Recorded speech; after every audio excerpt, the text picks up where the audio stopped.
오늘도 하나님께서 주시는 은혜와 사랑으로 충만한 하루 되시기를 바랍니다. 안녕하세요. 오늘 읽기를 섬기는 권호양 목사입니다. 데살로니가 전서 5장 22절에서는 악은 어떤 모양이라도 버리라는 말씀이 나옵니다. 그만큼 악은 나뿐만 아니라 내가 속한 공동체에까지 영향을 미치기 때문이겠죠. 그리고 악으로 인한 죄의 결국은 사망이기 때문입니다. 그러나 우리의 모든 죄를 대신하여 사하시고 새 생명 주신 예수님이 계시기에 오늘도 너끈히 살아갈 수 있음을 믿으며 우리에게 주시는 말씀 함께 묵상해 보시겠습니다. 열왕기상 15장 25에서 32절 말씀입니다. 열왕기상 15장 25절에서 32절 말씀입니다. 유다의 아사왕 둘째 해에 여로보암의 아들 나답이 이스라엘 왕이 되어 2년 동안 이스라엘을 다스리니라. 그가 여호와 보시기에 악을 행하되 그의 아버지의 길로 행하며 그가 이스라엘에게 범하게 한 그 죄 중에 행한지라. 이에 이사갈 족속 아히야의 아들 바아사가 그를 모반하여 블레셋 사람에게 속한 기브돈에서 그를 죽였으니 이는 나답과 온 이스라엘이 기브돈을 에워싸고 있었음이더라. 유다의 아사왕 셋째 해에 바아사가 나답을 죽이고 대신하여 왕이 되고 왕이 될 때에 여로보암의 온 집을 쳐서 생명 있는 자를 한 사람도 남기지 아니하고 다 멸하였는데 여호와께서 그의 종 실로 사람 아히야를 통하여 하신 말씀과 같이 되었으니 이는 여로보암이 범죄하고 또 이스라엘에게 범하게 한 죄로 말미암음이며 또 그가 이스라엘의 하나님 여호와를 노엽게 한 일 때문이었더라. 나답의 남은 사적과 행한 모든 일은 이스라엘 왕 역대 지략에 기록되지 아니하였느냐. 아사와 이스라엘의 바아사 왕 사이에 일생 동안 전쟁이 있으니라. 앞서 15장 전반부에서 유다의 왕 아비암과 아사의 행적을 다루었다면 오늘 본문에서는 그 무대가 북이스라엘로 옮겨지면서 여로보암 왕조의 몰락에 대해 다루고 있습니다. 여로보암의 아들 나답은 유다의 아사왕 2년에 이스라엘의 왕이 되어 2년 동안을 다스리게 되는데 실제로 그 기간은 1년 남짓한 짧은 기간이었습니다. 26절에서는 그가 왜 이토록 짧은 기간 안에 왕위에서 물러나게 되었는지에 대해서 말씀하십니다. 그가 여호와 보시기에 악을 행하되 그의 아버지의 길로 행하며 그가 이스라엘에게 범하게 된 그 죄 중에 행한지라. 첫째 나답의 죄는 여호와 보시기에 악을 행한 죄였습니다. 죄의 기준이 여호와 보시기에였음을 주목해 보십시오. 아무리 사람이 보기에 그건 악이 아니야 라고 말을 해도 하나님이 보시기에 악이라면 그것은 죄가 분명합니다. 세상은 사람의 관점으로 죄의 여부를 가리지만 하나님은 하나님의 관점으로 죄를 가리십니다. 둘째, 나답의 죄는 그의 아버지의 길로 행한 죄입니다. 그의 아버지란 여로보암을 말하죠. 그의 아버지 여로보암의 길이란 금송아지를 만들어 숭배하고 자기 마음대로 베델과 단의 성전을 만들고 자기 뜻대로 보통 사람들을 제사장으로 세운 죄였습니다. 나답 역시 아버지와 똑같은 죄를 저지른 것이죠. 셋째는 이스라엘 공동체에까지 그 죄를 확산시킨 것입니다.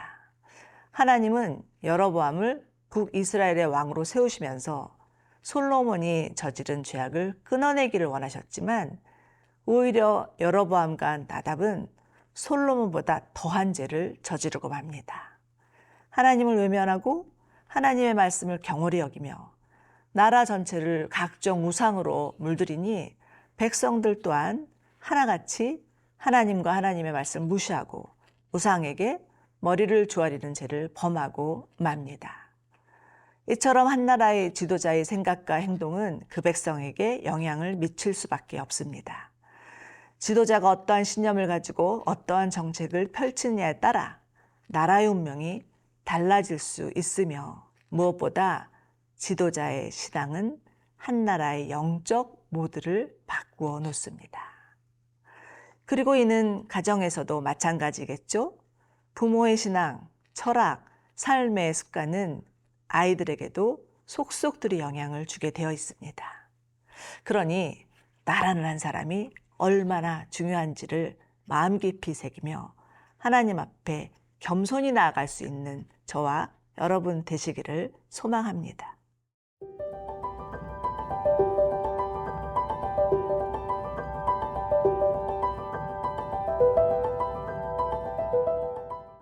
나답이 2년 만에 왕위에서 물러날 수밖에 없었던 표면적인 이유는 바하사의 반란 때문이었습니다. 나답이 블레셋에게 빼앗긴 기브돈 땅을 되찾기 위해 전쟁을 벌이는 동안 바하사는 그를 대적할 음모를 꾸미고 전쟁터에서 나답을 죽여버리고는 이스라엘의 왕이 되어 여로보암 집안의 사람들을 모조리 몰살해 버립니다. 29절, 30절입니다. 왕이 될 때 여로보암의 온 집을 쳐서 생명 있는 자를 한 사람도 남기지 아니하고 다 멸하였는데 여호와께서 그의 종 실로 사람 아이야를 통하여서 하신 말씀과 같이 되었으니 이는 여로보암이 범죄하고 또 이스라엘에게 범하게 한 죄로 말미암으며 또 그가 이스라엘의 하나님 여호와를 노엽게 한 일 때문이었더라. 참으로 피비린내 나는 반역의 역사였습니다. 우리나라 사극에서 볼 법한 그런 현장이겠죠? 그러나 여로보암의 집안의 멸망은 선지자 아이야를 통해서 여로보암에게 경고하신 하나님의 말씀의 성취였습니다. 하나님은 이미 하나님의 말씀을 듣지 아니하고 제멋대로 행하는 여로보암에게 그에게 속한 모든 자들을 다 멸절하시겠다고 경고하셨던 것이죠. 그러나 여로보암과 그의 아들 나답은 하나님의 말씀을 무시한 채 오로지 당장 눈앞에 보이는 정권욕 때문에 욕심을 부리다가 패가망신 당하는 결과를 낳고 맙니다. 이는 다윗의 왕조를 끊이지 않게 하신 남유다와 매우 대조를 이루는데요. 그렇지만 열왕기하에서는 아무리 유다의 왕이라 할지라도 하나님 앞에 범죄하였을 시에는 하나님의 심판이 동일하게 따른다는 것을 보여주고 있습니다. 사랑하는 여러분, 열왕기서는 훗날 바벨론의 포로로 끌려갔던 이스라엘 백성들이 자신들이 어떻게 하여 바벨론 포로로 끌려가게 되었는지를 되돌아보며 자신들의 조상이 행하였던 행적들, 그것이 비록 죄라 할지라도 정직하게 고찰하며 교훈받고자 쓰여진 책입니다. 그러므로 열왕기서는 우리에게도 하나님 중심의 신앙생활과 하나님 말씀의 중요성, 그리고 무엇보다 믿음의 선택이 얼마나 중요한지에 대해서 깨닫게 해줍니다. 하나님은 은혜로우시고 노하기를 더디하시고 자비가 풍성한 분이시지만 하나님의 말씀을 거부하고 저항하는 자에게는 진노하시는 분이심을 깨달아야 합니다. 그러나 하나님의 심판은 우리를 구원하시기 위한 하나님의 북소리임을 명심하며 날마다 하나님을 믿는 믿음으로 사는 저희 모두가 되시기를 축원합니다.